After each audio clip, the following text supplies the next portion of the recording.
Hello students, today we are going to discuss the effective strategy for CA inter exam preparation. यानी जो exams हैं सितंबर 25 में CA inter के, तो उसके लिए आपको किस तरीके से प्रिपेयर करना चाहिए, क्या स्ट्रेटेजी होनी चाहिए और मोस्ट इंपॉर्टेंटली क्या चीज़ें आपको अवॉइड करनी है। तो सबसे पहले आपको अवॉइड करना है सेलेक्टिव स्टडी करना।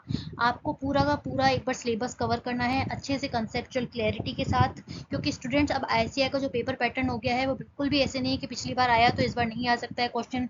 वो बिल्कुल अनएक्सपेक्टेड पेपर पैटर्न ICAI का हो रहा है। सरप्राइज एलिमेंट होते हैं स्टूडेंट्स के लिए, वो इसलिए होते हैं सरप्राइज एलिमेंट क्योंकि स्टूडेंट सेलेक्टिव स्टडी करते हैं और वो मोस्टली डिपेंडेंट रहते हैं लास्ट टाइम पे जो आते हैं एक्सपेक्टेड क्वेश्चंस हैं पास्ट ईयर पेपर पैटर्न के हिसाब से। तो ऐसा बिल्कुल भी नहीं है। ICAI का जो पेपर पैटर्न है अनएक्सपेक्टेड है, सरप्राइज एलिमेंट होता है। उसमें जरूरी नहीं कि पिछली बार जो टॉपिक कवर हो गया वो इस बार कवर नहीं हो सकता है।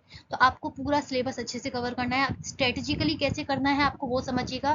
तो आप एक बार तो पूरा अच्छे से सिलेबस कवर कर लीजिए और उसके बाद ICAI के BOS के पोर्टल पे वेटेज दिया हुआ है कि कौन से टॉपिक का कितना वेटेज है। तो आप जो फाइनल रिवीजन कर रहे हैं तो उस वेटेज के हिसाब से करें। तो जैसे जो चैप्टर का वेटेज हाईएस्ट है तो उसको अच्छे से आप टाइम लगा के पढ़िए, और जिसका चैप्टर जिस चैप्टर का वेटेज कम है तो उस पर आप थोड़ा कम टाइम लगाइए। तो ये होता है स्ट्रेटेजिकली प्रायोरिटाइज करना, कौन से टॉपिक को करना है, कौन से टॉपिक पे कितना टाइम लगाना है। लेकिन सेलेक्टिव स्टडी नहीं करनी है। दूसरा आपको फोकस करना है कंसेप्चुअल क्लैरिटी पे। आपको कंसेप्ट क्लियर करना है, क्योंकि अब केवल सब्जेक्टिव पेपर नहीं रहा है, आपके पास MCQs भी आते हैं। तो इतना बड़ा केस सिनेरियो है, इंडिपेंडेंट MCQs है, वो बिना कंसेप्चुअल क्लैरिटी के आप बिल्कुल भी उसको अटेम्प्ट नहीं कर सकते। तो कंसेप्ट क्लियर कीजिए। तीसरी चीज आपको ध्यान रखनी, prioritise, very very important, easy question first. क्योंकि कई बार क्या होता है स्टूडेंट, आपको पता ही है कि CA के एग्जाम्स में कोई ना कोई सब्जेक्ट का पेपर यहाँ पे टफ आ ही जाता है। तो उसको आपको कैसे अटेम्प्ट करना है। तो सबसे पहले जैसे फर्स्ट क्वेश्चन तो कंपलसरी है, तो वो तो आपको करना ही है, तो उसमें अपना टाइम मत वहाँ पे इन्वेस्ट कीजिए।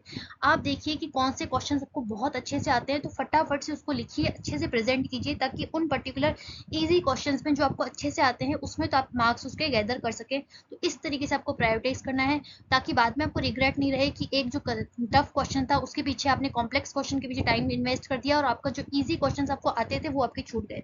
तो ये आपको ध्यान में रखना है। सबसे पहले तो जो आपको आता है उसको अच्छे से उस पर टाइम लगाइए, अच्छे से लिखिए, ताकि वो आपको मार्क्स मिल जाए। और लास्ट आपको ध्यान रखना है, prepare according to stepwise marking. Again very important चीज, आपने जैसे प्रिपेयर कर लिया, आपने याद कर लिया, आपने कारों की क्लॉजेस हैं, अगर आप स्टैंडर्ड्स ऑन ऑडिटिंग के हैं या फिर जो भी प्रोविजंस है, कंपनी लॉ है, तो उसमें आपको देखना है कि उस पर्टिकुलर पेपर से रिलेटेड ICAI की क्या रिक्वायरमेंट्स है। उसके लिए आप RTP देख सकते हैं, ICAI का स्टडी मटेरियल देख सकते हैं, MTPs है, मॉडल टेस्ट पेपर है। तो उन्होंने जो आंसर जिस तरीके से लिख रखा है आपको भी उसी तरीके से लिखना है, क्योंकि वेरी वेरी इंपॉर्टेंट यहाँ पे स्टेप वाइज मार्किंग है, यानी हर एक स्टेप का अलग से मार्क्स है।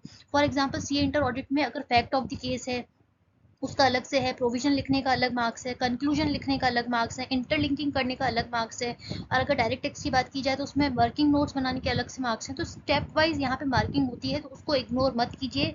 आप ICAI के स्टडी मटेरियल से, ICAI के अदर मटेरियल से स्टिक कीजिए, और जैसा उन्होंने पेपर लिख रखा है उसी अकॉर्डिंग आपको लिखना है, ताकि हर एक स्टेप के आप प्रॉपरली मार्क्स यहाँ पे गेन कर सके।